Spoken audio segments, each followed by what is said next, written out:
একদিকে তার যেমন বয়সের ভার, অপরদিকে উনি শারীরিকভাবে বেশ অসুস্থ। সৃষ্টিকর্তার কৃপায় আর কতদিন এই পৃথিবীতে থাকবেন, তার আগে আজকে অল মিউজিক টেলিভিশন মনে করেছেন যে এইরকম একজন কীর্তি সম্পন্ন লোক, যিনি ঐতিহ্যকে, প্রাচীন ঐতিহ্যকে লালন করেছেন, ধারণ করেছেন, তাকে আমরা কিভাবে সম্মানিত করতে পারি, কণ্ঠকে আমরা ধরে রাখতে পারি, তার ব্যবস্থা স্বরূপ তাকে আমরা এই অল মিউজিক টেলিভিশনে স্টুডিওতে আজকে আমন্ত্রণ। আমরা খুবই আনন্দিত। আপনাকে অল মিউজিক টেলিভিশনের পক্ষ থেকে নমস্কার। নমস্কার। আপনি ভালো আছেন তো দাদা? হ্যাঁ, আছি, ভালো আছি। এখানে আমন্ত্রণ পেয়ে আপনাকে কেমন লাগছে? খুব ভালো লাগছে ভাই, ভালো লাগছে। শচীন্দ্র বললে চেনে না, যখন বলবো কার বাড়িতে যান, আমরা শচীন দলপতির বাড়ি যাই। এই যে শচীন দলপতি, এই দলপতি এই উপাধিটা আপনি কিভাবে অর্জন করলেন? কি বলবো আর আমি, যাই হোক, এই যাত্রাপালা ব্যাপারটা সহজন দিছি আমি। লক্ষ্মীর কাছে, আমাদের কাছে, তারপরে শিবেশ্বরের কাছে, নারায়ণের কাছে, তাতে আমি খুব আমি আনন্দিত হই যে ওনার এই যাত্রা পালাগানে যেনারা সহযোগিতা করেছিলেন, লক্ষ্মীকান্ত বর্মন, স্বর্গীয় শিবেশ্বর নারায়ণ বাবু নামে স্বর্গীয় শম্ভুচরণ দাফাদার, যিনি আহমদ দালাল নামে একজন ব্যক্তি ছিলেন। সবচেয়ে বেশি কার অভিনয় ভালো লাগতো? আমি লক্ষ্মীপুর আছে যাত্রাপালার ওই বেশি ইয়ে পাচ্ছি, সুনামটা পাচ্ছি। কোন প্লেয়ার? সেই ব্যক্তি, হ্যাঁ সেই ব্যক্তি আহমদ দালাল।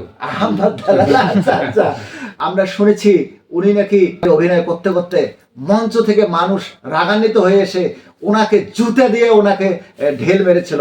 এটা কি সত্যি দাদা? এটা কি সত্যি? এটা সত্যি।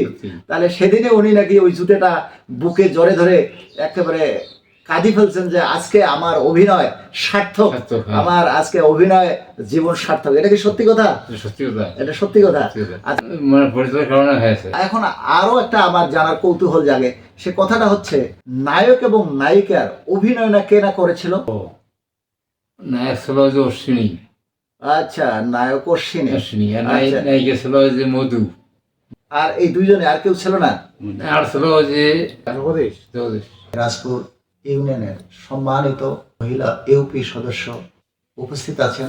এই যাত্রা পালাগানে স্থানীয় সরকার সহযোগিতার ব্যাপারে কোনো কিছু আপনাদের দায়িত্ব দিয়েছেন কিনা, এ ব্যাপারে যদি কিছু বলতেন তা আমরা খুশি হতাম। শুরুতেই সবাইকে আমার আন্তরিক শুভেচ্ছা, এবং অল মিউজিক টিভি যে আমাদেরকে আমাকে আমন্ত্রণ করছে তাদেরকেও আমি শুভেচ্ছা জ্ঞাপন করছি, এবং যাত্রা পালাগান যিনি ধরে রেখেছে তাদেরকেও আমি আন্তরিকভাবে শুভেচ্ছা জানাচ্ছি। আর আমি একজন সাধারণ নারী, আমি কোথাও কিছু বলতে পারি না। এখানে আসছি আমি, তো স্থানীয় সরকারের কাছে যে বরাদ্দগুলি আসে, কিন্তু সীমিত বরাদ্দ আসে, ওইভাবে বরাদ্দ আসে না। তারপর আমি চেষ্টা করবো যতটুকু পারি এখানে দেওয়ার জন্য, এবং আমাদের যে উপজেলা পরিষদ আছে তাদেরকেও আমি এই বিষয়গুলো জানাবো এবং মিটিংয়ের মধ্যে প্রস্তাবনা করব, যাতে সব সময় এই বিষয়গুলো নিয়ে সাপোর্ট পায় এবং সহযোগিতা করে। এই নারী ছিল না, পুরুষ ছিল। নারীর প্রচলন ছিল না? আচ্ছা আচ্ছা, তাহলে এই যে সুন্দর করে যে গান গাইতো, সুন্দর নারীর বেশে তারা মানুষকে আনন্দ দিত, দক্ষ ছিল কে কে? তাদের নাম কি?